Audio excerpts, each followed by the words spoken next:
ये कोयल नगर C block कॉमी centre में डालमा भात दिया जा रहा है। ये कोयल नगर सी ब्लॉक का ब्लॉक 2024 का फर्स्ट ब्लॉक है। ये लेडीज का लंबा लाइन है।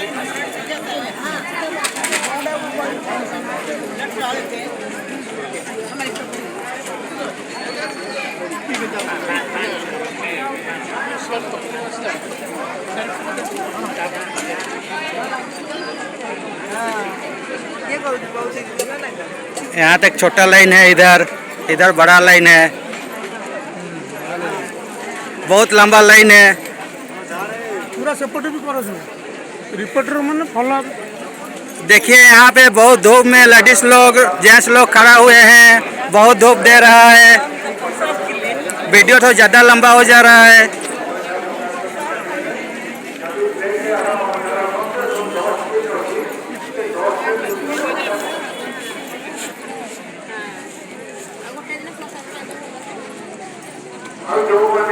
पूरा वहाँ तक भीड़ है। इधर जेंट्स लोग का लाइन है, यहाँ तक है जेंट्स लोग का लाइन। तो